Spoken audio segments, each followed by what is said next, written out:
Welcome back. The road to the White House begins in the state of Iowa, and that is very apparent there today. The U.S. presidential candidates have just 2 more days to win over voters there, and they're pulling out all stops before Monday's caucuses. These are live pictures from a rally for Republican Marco Rubio. He's placed 3rd in most Iowa surveys behind Ted Cruz and Donald Trump. Democrat Hillary Clinton is trying to regain lost ground in Iowa against rival Bernie Sanders. She picked up a key endorsement earlier along with Republican candidate John Kasich from the New York Times. Clinton's relationship with that newspaper has been troubled at times over revelations she maintained a private email server while leading the State Department. And that issue is making headlines yet again. The U.S. State Department says it will not release 22 of her emails because they contain top secret information.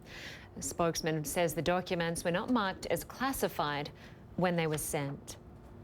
Our correspondents are also fanned out across the state of Iowa, including Sunlen Sefaty. She's in Ames, where Republican Ted Cruz was holding an event. Let's go now to her. And Sunlen, just give us a sense of Ted Cruz's message today, given that he's about 2nd in the polls behind Donald Trump. Well, Lynda, the closing message for Ted Cruz here in Iowa is in large part defined by the threats around him, Donald Trump being the biggest threat to him here in Iowa. So he's really been drilling down on the message, almost the character issue, saying who has the most integrity, who has the most judgment to be president, and also making the argument to Iowa voters that if they want to stop Donald Trump, the best way they can stop him is to vote for him, saying that he will have momentum getting out of here. He's described Donald Trump as an unstoppable force if he wins Iowa. So that's really laying down the stakes. But also Ted Cruz's campaign in the last 24 hours has really been shifting focus to focus in on Senator Marco Rubio. He's running in about 3rd here in the polls. And that's not any of awareness by the Cruz campaign of a big threat for Rubio here in Iowa, but that's looking forward. They want to really blunt his momentum going forward, really indicative of some concern that they think Rubio could bring later on in this race. So what they've been trying to do is really focus their message on drawing contrast with both these candidates, specifically with Marco Rubio on immigration reform, his work in 2013 with the bipartisan Gang of 8 immigration reform bill that went on to fail. The Cruz campaign sees this as a real vulnerability for Marco Rubio and very indicative of where they see this race right now, that they feel they really have to attack him hard on this in the final days here in Iowa. Lynda? And Sunlen, Donald Trump, of course, is attending 3 events in Iowa today. Does he have much work to do, considering how far in front he is in the polls? Well, he is far in front in the polls and has a commanding lead here in Iowa. He has a lead in New Hampshire. That's the next state coming up. And he has a national lead. But certainly momentum matters in this race, and a lot can change between each state. So for Donald Trump, it is about keeping up that momentum, keeping up that messaging.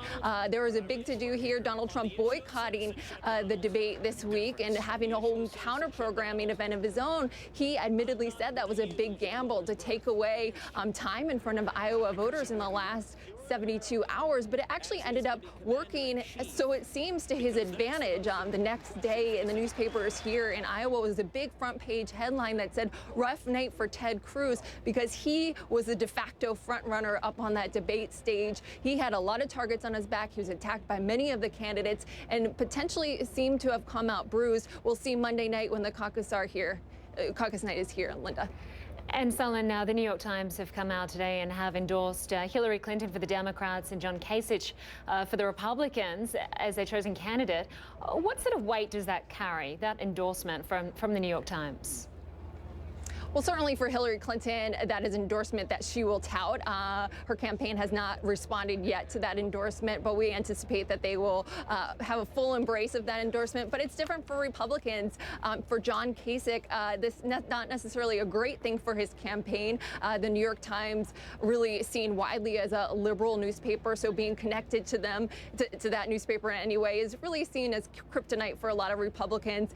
Regularly attacking the New York Times is a line of attack we've heard from many Republican candidates this cycle, so I don't think we should be holding our breath to hear a response from Kasich at this point. We were just looking at some live pictures of John Kasich at his event today. He no doubt has his chest out.